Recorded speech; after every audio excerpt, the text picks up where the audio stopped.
Hello and welcome to Forever Sports. And today we're going to be looking at 5 junior Springboks to watch out for as the U20 Rugby Championship kicks off on Thursday down in Gqeberha, and hopefully we're in for a great Rugby Championship. We've got a new coach in Kevin Foot, Johan Ackerman also involved at the moment, and a new venue as well. Most under-20 rugby we see gets played down in sort of Stellenbosch and Cape Town. And I think that the choice of going to the Eastern Cape is a good one. I'm hoping the weather will be a lot better than kind of what we've seen previously, especially now we're kind of going into autumn rather than sort of full-on winter.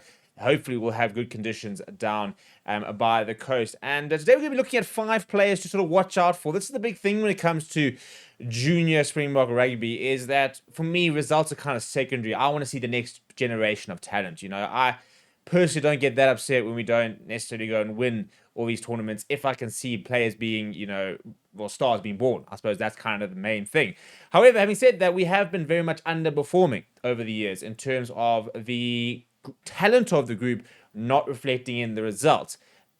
And Kevin Foot's basically been sort of given the mandate of changing that, of translating the talent into results, so that we can sort of see our junior Springboks sort of dominate more with silverware and to actually contend for sort of these trophies. And now we've got more than one sort of trophy here to contend with. It's not just the under-20 rugby championships, which take place, in sort of June, July. It is also now the rugby championship, the under-20 rugby championship, which also sounds very confusing. They're really trying to rename one of them so we can kind of keep up.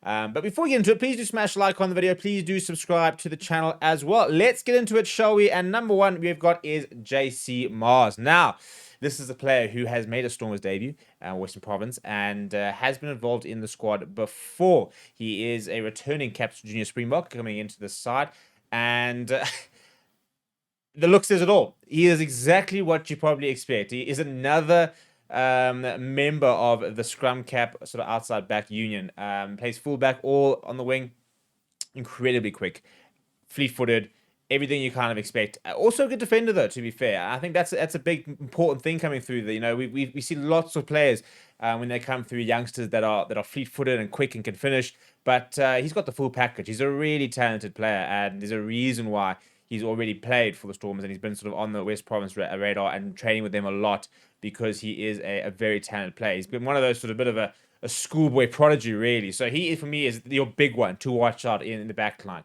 We had Lorenzo Julius last year, for example. I think this could be the JC Mars year, really, in terms of players in the back line. Hoping that afterwards we'll see a bit more of him in the sort of the Stormers setup and the Western Province setup, because he turns 20. I want to say he turns 20 later this year. So exciting player, and I think a nailed-on starter for me. Number 2, we all know who he is, Batu Tlhekane. I tell you what, this is going to be a special player.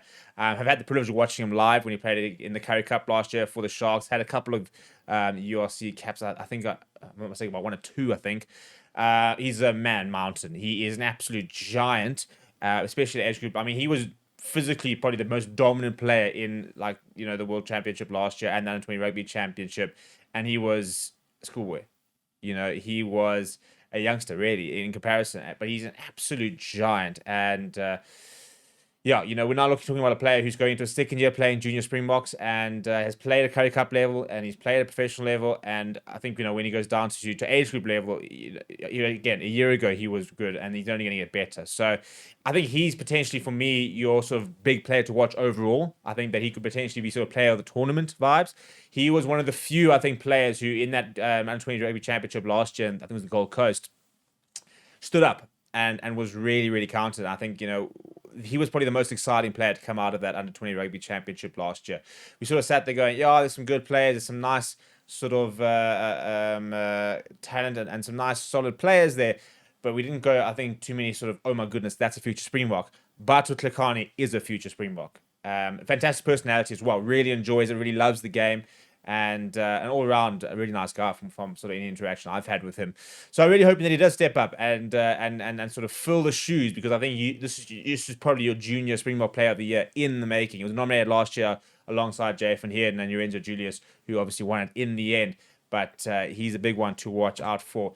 Staying in the pack, one of the most talented age group sportsmen in the country, Riley Norton, Pakistan at lock. He's captained the junior Springboks side. He was captain in the All Georgia series earlier this year.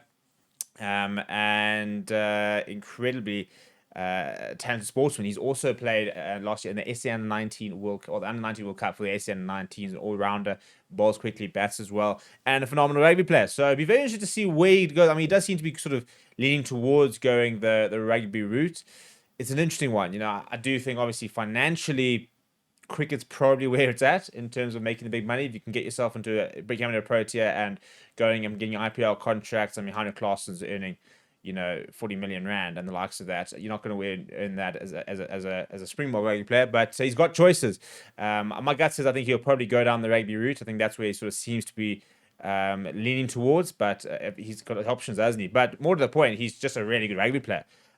Big, imposing player, very good leader as well. Does the basics, and I think he's somebody who really sort of steps up when the going gets tough. And I think that's a big advantage of him being multi-sport is the fact he's been in press situations. He's played in an under 19 Cricket World Cup. He's played now in junior Springboks tournaments. So he's played in these big sort of showpiece tournaments. He's coped with sort of the pressure. So I think that he'll be coming in with a maturity that I think a lot of players might not have. And I think that's a huge advantage for him. And especially, being multi-sport, you kind of learn things from other sports as well and other sort of scenarios. Sticking with the backline players now, we're going to Hashim Peed, who is a young scrum half, plays his rugby for Wits and the Lions. Also was involved last year. Talented young player. Really looks good at Varsity Cup level. And I get excited about scrum halves coming through. Scrum halves, flower halves, your sort of half backs. Those are players we really watch when you have these junior tournaments in terms of who is going to be sort of the next generation. And I do think scrum half's an interesting one because there's quite a few scrum halves coming through. But I also think that there's lots of opportunity for scrum halves. Kobus Reinhardt moving on, Faf de Klerk moving on, Jaden Hendrickson not really kicking on. Ambrose Pierce suddenly throwing himself in the mix. Morne van den Berg, Ron Williams very much in the mix. But I think that, Herschel Yankee's kind of fallen off a little bit. And, Selena Hammer's moved to Japan. So, I mean, for example, I think that he could very well be making his Lions debut later this year in the Currie Cup when they give Morne van den Berg and Nico Steyn a bit of time off. But he's an exciting young player. And he'll be an important cog. I think last year we struggled at times with scrum half. And hopefully he rises to the occasion. And then a player you've probably seen scoring tries in the green and gold, but not the 15s game, is Gino Cupido, who made his Stevens debut a few weeks ago, about a month ago, I think about, and scored actually on debut, I think with his first touch of the ball. So in the 15s game, he plays at centre. Big lad, and very powerful, very quick, and a great skill set as well. So what's quite exciting about the sort of players to watch is that they're in the right sort of positions. You've got somebody in the engine room in the lock. Bartel Khani, by the way, can play at lock or flank. He'll probably play on the flank for the junior box, but can easily slot into lock. So him and Riley North could actually be a lock combination, which would be quite a frightening one. But then you've got the likes of JC Mars at full back. And I think Gino Cupido, I'm excited to see where he's going to play. My gut says he'll probably play in the centres, which is kind of where he has played at age group level previously. Might put him outside back, but I think you'll probably see him at outside centre would be my guess. But plenty of pace and a talented player. Whether he sort of sticks to the 15s game or goes to sevens route, I mean, he's already had a sevens debut, so that's obviously a very direct route for him to go into international rugby, go and be part of the blitz box. I think that he'll probably long-term switch to 15s if he's good enough and he can play at 15s because that's where the money is, So those are sort of the players that I've sort of picked out. Obviously, there's lots of other players to talk about. Dominic Malchus, for example, I think he's in for an exciting tournament at number 10. We really need someone to really step up and be a top flower half because we struggled with that last year, I thought. Watch out for somebody like Sambiwe Ingobese. Very talented prop, for example. Devan Fuller missing the tournament, unfortunately, due to injury, but he was a really talented player. So there's lots of players sort of in and around then. Obviously, as the tournament goes, we'll sort of be able to sort of see which players are really ready for this level. But just sort of 5 players that I thought I'd pick up that you can kind of keep an eye on. Which other players you're excited for? Let me know down in the comments below. Smash the like on the video. Subscribe to the channel as well. Thank you very much for watching. My name is Steve. I'll chat to you soon.